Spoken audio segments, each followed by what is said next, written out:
Chapitre 13. Vivre dans le contentement.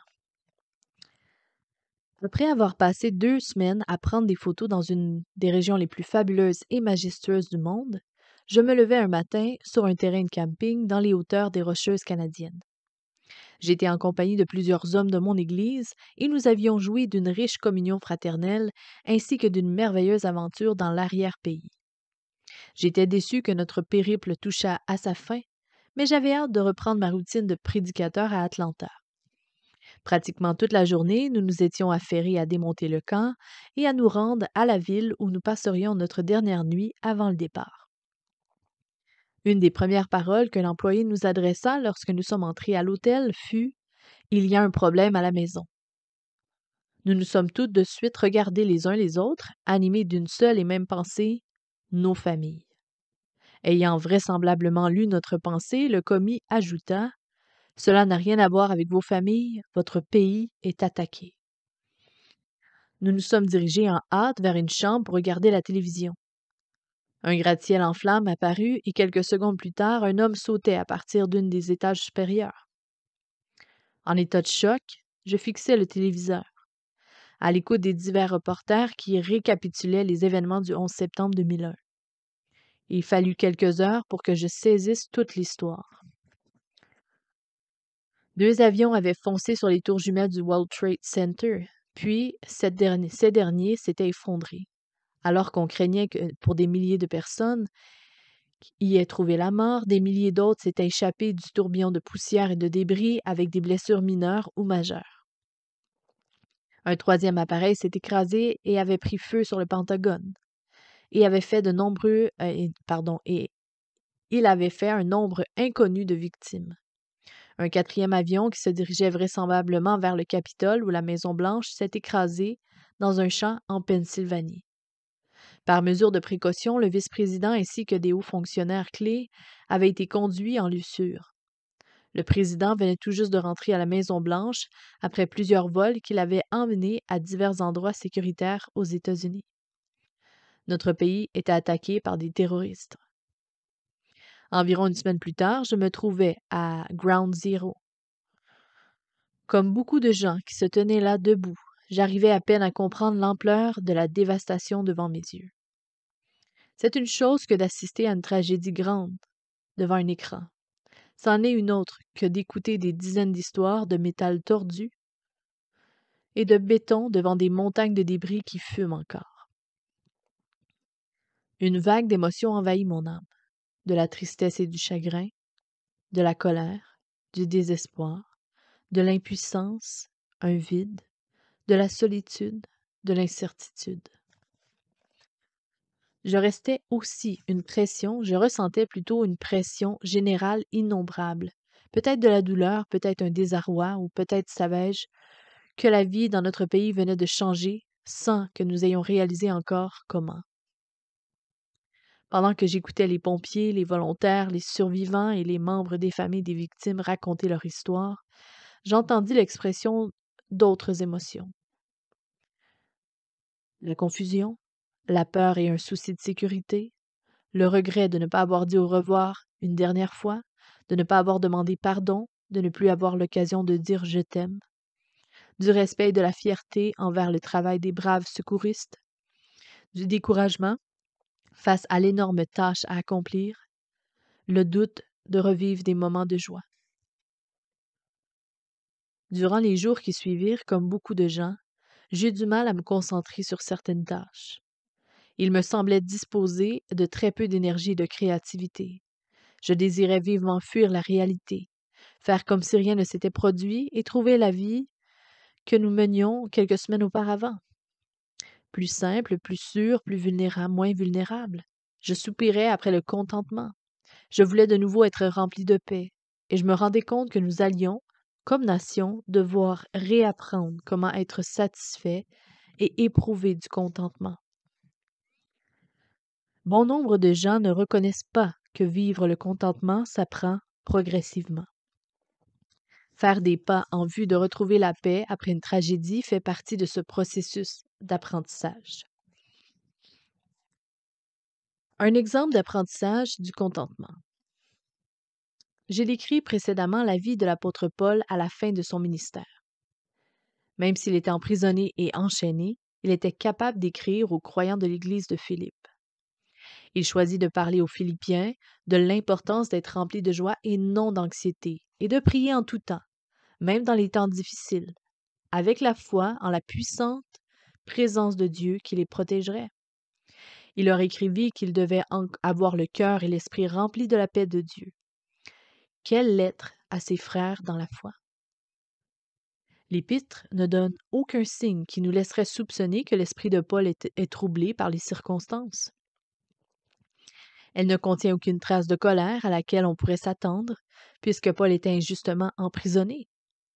Aucun indice de frustration face à l'interdiction de sortir et de prêcher librement selon son habitude. Aucun signe de peur, quoique sa vie fût en danger imminent. L'Épître aux Philippiens est au contraire remplie de contentement, de joie et de paix.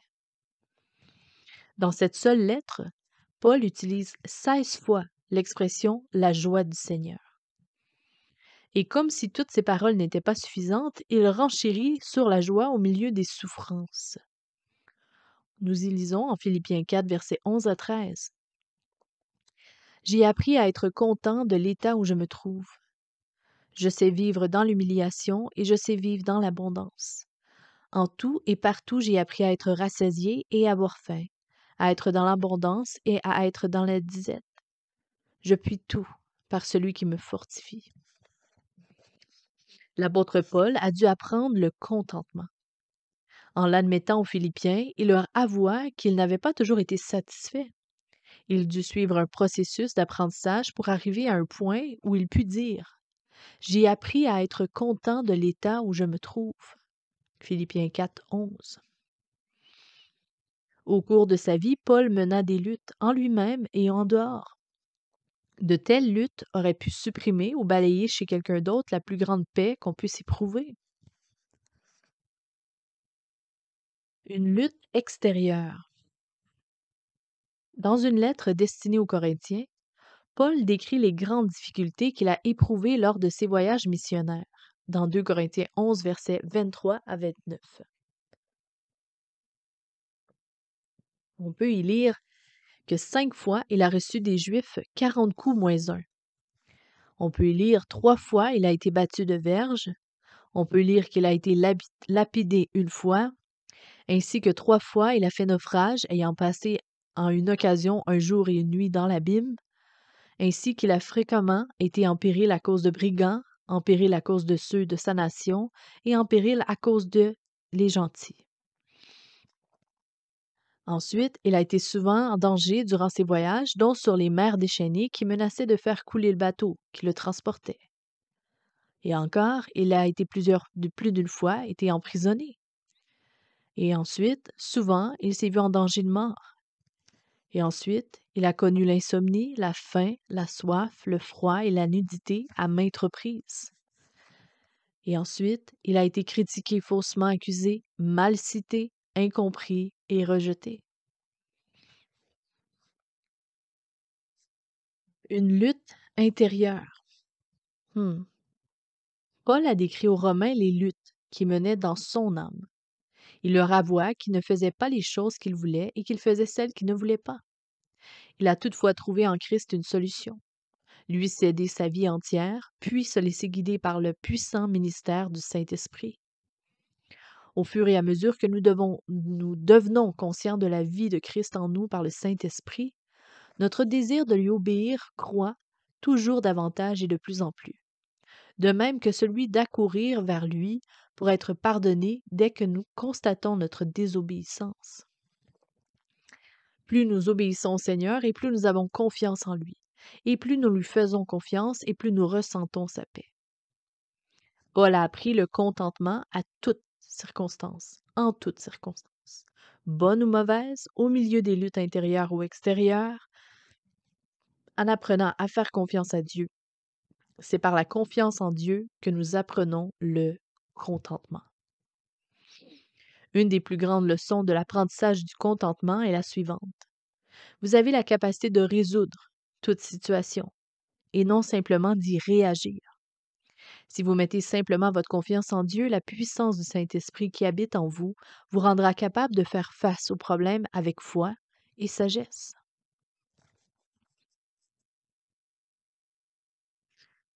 4 conseils clés qui permettent de connaître le contentement. Pour vivre dans un contentement intérieur durable, nous avons quelques devoirs à faire. Et je m'adresse tout d'abord à ceux qui sont en relation avec une personne qui leur apporte du mécontentement, plutôt que de la paix et la satisfaction. Vous êtes peut-être en relation avec quelqu'un qui refuse d'aimer inconditionnellement ou d'être un ami loyal. Autrement dit, selon votre point de vue, un si devance toujours les promesses. Si tu fais cela, nous pourrons. Ou si tu es d'accord, alors peut-être. Dans un tel cas, vous devez appliquer le conseil numéro 1. Conseil numéro 1. Rompez les liens conditionnels. Reconnaissez que vous ne pouvez rien faire pour contraindre quelqu'un à vous aimer inconditionnellement. Il ou elle le fait ou ne le fait pas. L'amour inconditionnel ne se gagne pas, aucun effort ne peut le mériter. De même, aucune formule ni prescription ne garantit d'être aimé inconditionnellement. En fait, les termes gagner et mériter ne s'appliquent pas à l'amour inconditionnel. Se remettre d'une relation avec une personne qui aime conditionnellement exige beaucoup de temps, et surtout si cette personne est un parent ou un conjoint. Une personne qui a vécu pendant des années avec quelqu'un qui l'aimait conditionnellement devient méfiant et entend je t'aime. Elle a tendance à demander d'une façon ou d'une autre pourquoi. Elle veut connaître les attentes de l'autre personne, les raisons pourquoi elle lui déclare son amour et ce que ce sentiment amoureux requiert pour durer. La phrase je t'aime peut signifier pour cette personne je dois avoir fait quelque chose de correct. Qu'est-ce que cela peut-il bien être pour que je le refasse? De temps à autre, elle doit se dire attention, je suis sans doute sur le point d'entendre un mais bientôt, je t'aime, mais. Une personne qui a l'habitude de recevoir de l'amour conditionnel n'est jamais complètement détendue dans une relation. Elle court toujours le risque de commettre une erreur, de rater un signal ou de décevoir l'autre. Alors elle est tendue et anxieuse, autrement dit, elle n'est pas en paix. Le revers de la médaille est qu'il est très difficile d'être en relation avec une personne qui n'a jamais connu l'amour inconditionnel, qui ne sait pas exprimer son amour ni en recevoir, et qui ignore qu'elle ne connaît pas les bases essentielles d'une relation profonde ou d'un mariage solide. Lorsque vous êtes libre de la recherche et de la perfection aux yeux d'une autre personne, vous pouvez alors chercher activement la complétude aux yeux de Dieu. Un de mes amis a entendu pendant des années sa famille dire 100% n'est pas suffisant pour notre famille. Tu dois gagner 110%. Quel fardeau pour un enfant qui grandit. Néanmoins, lorsqu'on reconnaît ces attentes fausses et préjudiciables pour ce qu'elles sont, on peut les rejeter ou les modifier. Qu'en résulte-t-il? Plus personne ne fixe dorénavant les standards de perfection pour notre vie.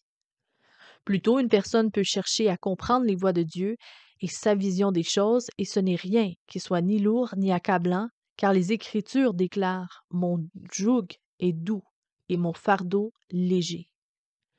Tournez-vous vers Dieu pour trouver l'amour inconditionnel.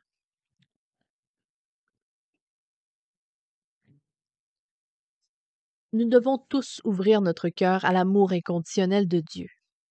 Aucun de nous ne peut contenir tout l'amour que Dieu verse en nous, mais nous pouvons tous ouvrir davantage notre cœur pour en recevoir toujours plus. Comment y arriver? Examinez ce que la parole dit à propos de l'amour de Dieu. Lorsque vous lisez un passage biblique qui en parle, dites au Seigneur, je sais que tu m'aimes exactement de cette façon. Aide-moi à toujours m'en souvenir et aide-moi à vivre selon cette vérité. Demandez à Dieu de permettre que vous expérimentiez son amour de façon toute nouvelle. Ouvrez-lui votre cœur et demandez-lui de vous parler et de vous faire sentir sa présence tout près de vous. Ainsi vous apprenez le contentement et vous aurez le cœur en paix. Cherchez des amis qui aiment inconditionnellement. Si nous sommes pris dans un étau, cherchant à mériter un amour conditionnel, nous pouvons aussi chercher des gens qui savent aimer inconditionnellement. Je n'encourage pas une personne mariée à chercher de l'amour, de l'affection ou des relations sexuelles chez une personne du sexe opposé. Néanmoins, je recommande d'établir des amitiés profondes, durables selon le cœur de Dieu, avec des conseillers ou avec des personnes du même sexe qui savent donner de l'amour inconditionnel. Cherchez des gens qui vous acceptent comme vous êtes, qui vous voient comme un frère ou une sœur en Christ et qui vous aideront à devenir la personne que Dieu veut que vous soyez, sans toutefois mettre de la pression sur vous ni vous obliger à performer pour garder leur amitié. Cherchez des personnes à qui vous pouvez confier vos erreurs et vos échecs sans qu'elles vous critiquent et qui voudront plutôt vous aider à trouver ce que Dieu désire pour vous et vous motiver à atteindre un niveau d'excellence morale et de maturité spirituelle supérieur à celui où vous vous tenez. Il est possible que vous ne trouviez qu'un seul mentor ou qu'un seul ami de ce genre. C'est assez. Si vous pouvez créer autour de vous un cercle de ce genre d'amis, vous êtes très privilégié. Par-dessus tout, prenez la décision d'aimer inconditionnellement en retour. Restez attaché à cet ami, quoi qu'il arrive. Permettez-lui de vous dévoiler ses pensées et ses sentiments sans le juger. C'est en aimant inconditionnellement que nous le sommes en retour. Conseil numéro 2. Déchargez tous vos soucis sur le Seigneur.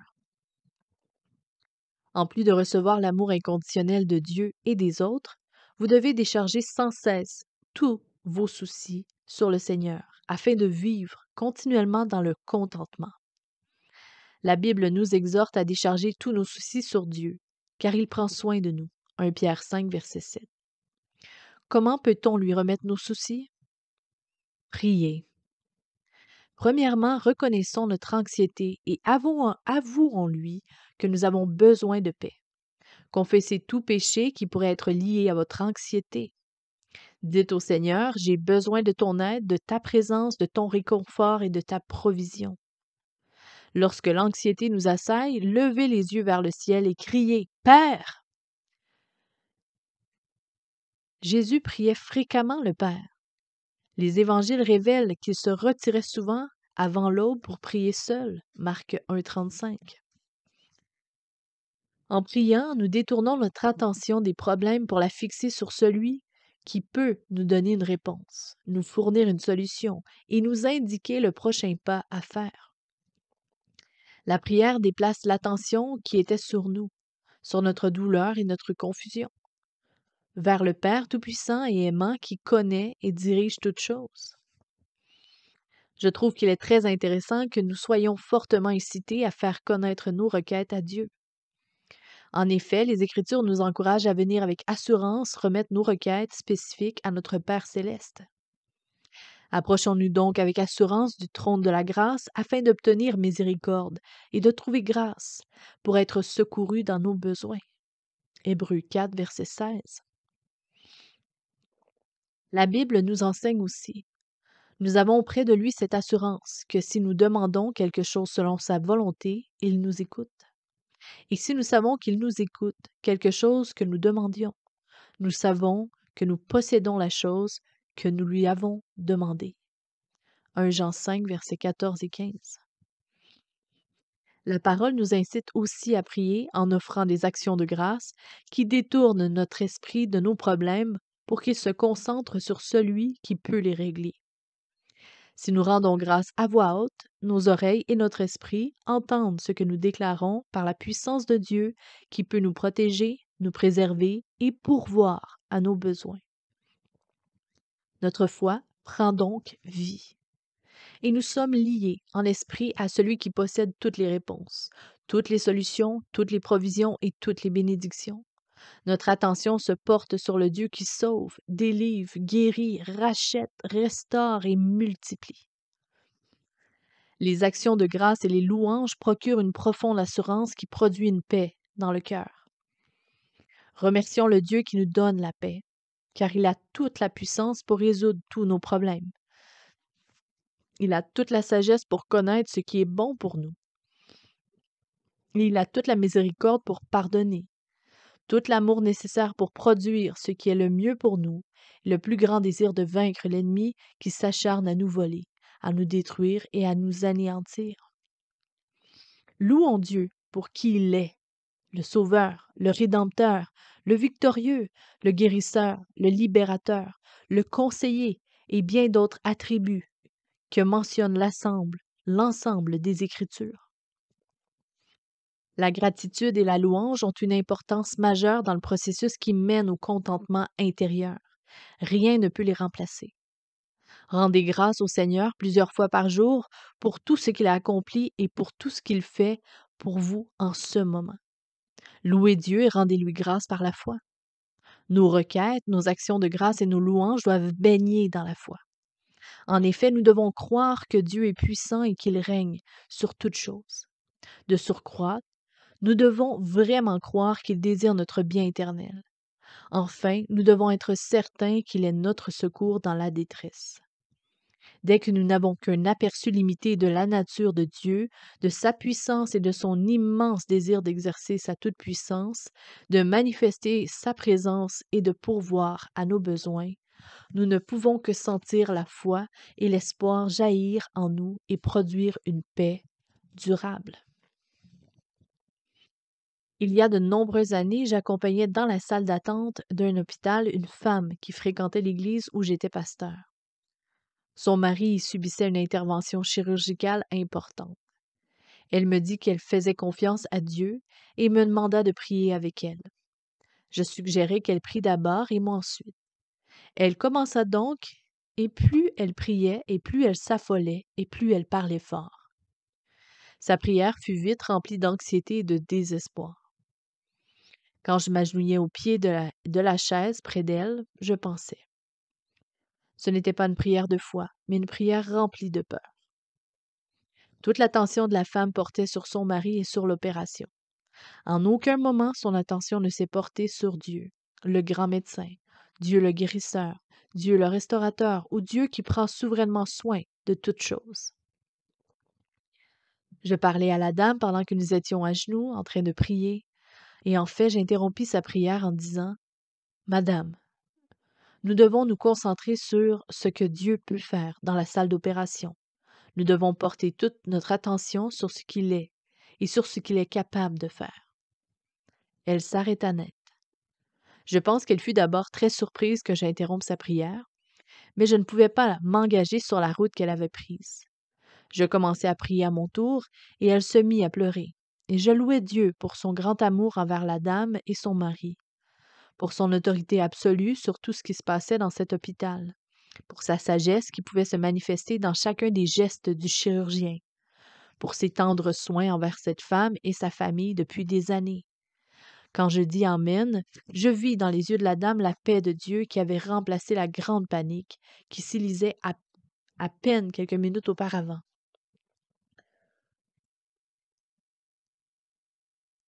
J'encourageais ensuite ma compagne. Maintenant, parlons de Dieu. Racontons qui il est. Rappelons-nous comment il a pourvu à vos besoins et à ceux de votre mari, comment il a protégé votre fils, votre famille plutôt, toute votre vie. Parlons de notre Seigneur qui est notre Sauveur et du Saint-Esprit qui nous remplit et nous dirige à chacun de nos pas. Plus nous parlions de Jésus et plus la paix grandissait en elle. Je crois qu'il en est de même pour vous. Plus vous vous concentrez sur Jésus et plus vous serez en paix. Peu importe nos requêtes, peu importe nos actions de grâce, peu importe nos louanges, nous devons les exprimer par la foi. Nous devons sincèrement croire que le Seigneur est digne de toutes nos actions de grâce et de toutes nos louanges. Nous devons réellement croire qu'il peut gérer toutes choses selon l'ampleur de son plan et de son but pour nous. Formulez vos requêtes selon sa volonté qui est clairement exprimée dans sa parole. Toutes les promesses, toutes les provisions et tous les principes des Écritures sont pour nous, aujourd'hui, autant qu'il était pour les croyants au temps biblique. Demandez avec audace et assurance puisque vous êtes en relation avec Christ. Faites connaître vos besoins à Dieu en croyant qu'il entend et qu'il répond à toutes les prières en fonction de notre bien éternel et de son plan. Jacques 1, versets 6 et 7. Priez en sachant que la réponse de Dieu sera toujours directe. arrivera toujours au moment opportun et témoignera toujours de son amour infini. Conseil numéro 3. Continuez à vous nourrir de la parole. Une des grandes bénédictions que Dieu m'a accordées comme pasteur est de prêcher régulièrement. Cette tâche m'a forcé à m'attacher à la parole, même dans les temps difficiles. Rien ne vaut la lecture quotidienne de la parole pour nourrir notre âme, de la même façon que les aliments nourrissent votre corps. La Bible est un moyen par excellence par lequel Dieu peut vous parler chaque jour. C'est ainsi qu'il vous livre son message, ses directives, ses opinions, son conseil, ses mots d'amour et de réconfort, et ses remontrances constructives et ses commandements. Croyez-moi, lorsque vous lisez et méditez les Écritures, Dieu s'exprime de manière à ce que vous sachiez que c'est lui qui parle. Quand les crises vous surprennent, rappelez-vous les promesses de la parole. Si vous les ignorez, commencez dès maintenant à lire la Bible, à souligner ou surligner des versets et à noter des pages dans votre Bible afin que vous puissiez vous y référer dès qu'une épreuve surviendra. Dieu désire être présent auprès de vous, pourvoir à vos besoins, vous protéger et faire concourir toutes choses à votre bien. Mémorisez la parole, particulièrement les versets qui réconfortent votre cœur et qui lui donnent espoir. N'attendez pas la prochaine crise. Ayez en mémoire une banque de versets lorsqu'une crise se déclenchera pour que le Saint-Esprit dirige votre esprit vers la parole, même sans votre Bible. Dites au Seigneur, tu as dit, et après avoir récité le verset, concluez par je sais que tu es toujours fidèle à ta parole et je crois que tu accompliras fidèlement ta parole pour moi. Récitez les versets mémorisés. La parole de Dieu dit la foi vient de ce qu'on entend et ce qu'on entend vient de la parole de Dieu. Romains 10, verset 17. Je crois fermement que notre capacité de marcher par la foi, de garder espoir et d'être en paix avec les temps difficiles est directement liée à notre connaissance de la parole de Dieu. Jésus citait les Écritures en enseignant, en prêchant et surtout en résistant aux tentations du diable.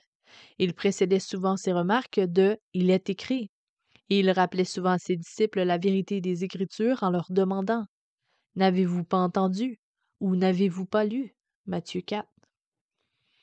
Récitez la parole de Dieu plusieurs fois au cours de la journée pour que la vérité qui nous concerne s'enracine dans votre esprit. La vérité à propos de qui est Dieu est de qui nous sommes, de la relation qu'il désire entretenir avec nous et de celle qu'il veut que nous établissions avec les autres.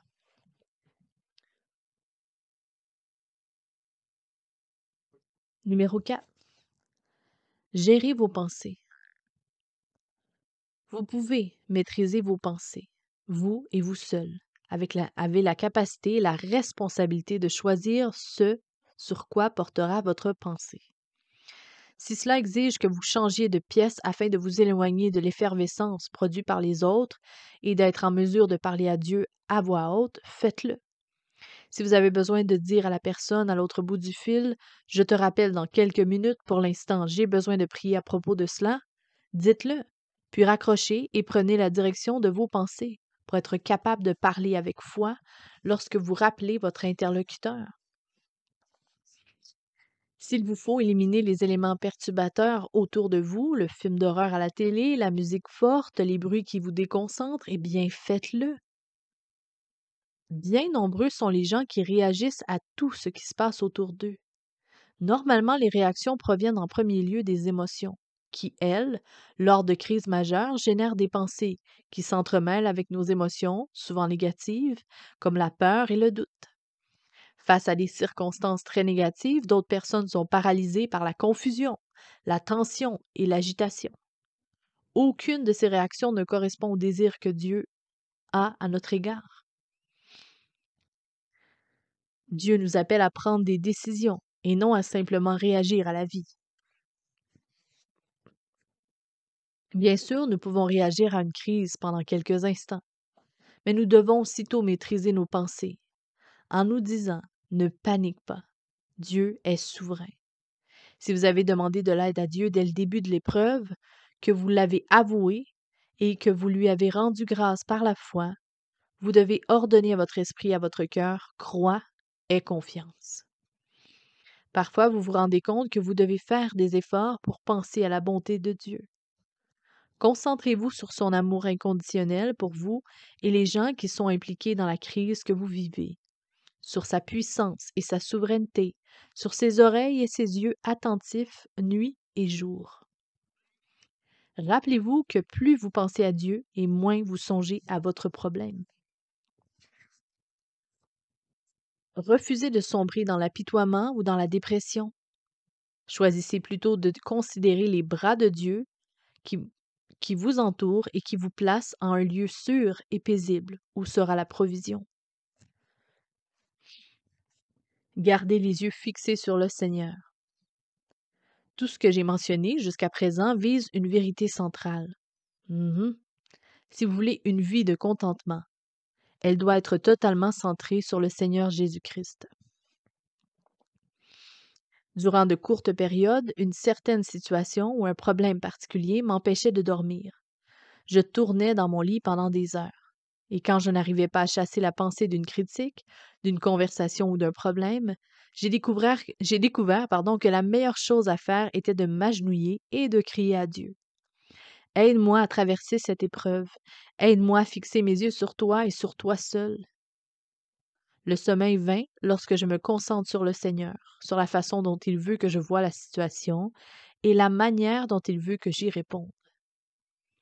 Par contre, il m'est difficile de trouver le sommeil si je médite sur ce que les gens m'ont dit, ce qui pourrait arriver ou les difficultés futures. Le choix est très clair.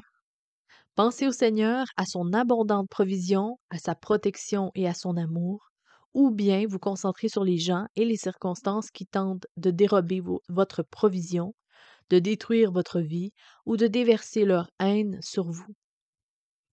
Penser au Seigneur procure la paix, alors que souvent méditer sur toute autre chose mène tout droit à l'anxiété, à la peur et à l'inquiétude. Il est important de voir que le Seigneur est avec vous en ce moment dans la situation que vous vivez. Trop de gens croient que Dieu est loin, assis quelque part au ciel, et d'autres le voient dans leur lointain futur lorsqu'ils seront plus âgés ou à 2 doigts de la mort. Ils ne réalisent pas que Dieu est disponible et accessible à l'instant. En réalité, il est avec nous à chaque moment, tous les jours de notre vie. Voyez le Seigneur marcher paisiblement avec vous. La mer de Galilée est l'endroit le plus paisible que je connaisse. Il y a de nombreuses années, alors que j'étais au bord de cette mer, il me semblait que ce lieu était la paix et la tranquillité même. De nos jours, la plupart des gens ne considèrent probablement pas que cette région, située à peu de kilomètres de la Syrie et du Liban, est paisible. Ils croient qu'Israël est un point chaud où la paix est à peu près absente. Et pourtant, j'ai ressenti une grande paix là-bas. Comment était-ce possible? J'y ai senti la présence du Seigneur. J'étais conscient de l'immense puissance de Dieu et de son autorité sur ma vie. Il m'est très facile de fermer les yeux et de voir le Seigneur marcher avec moi le long de la mer de Galilée.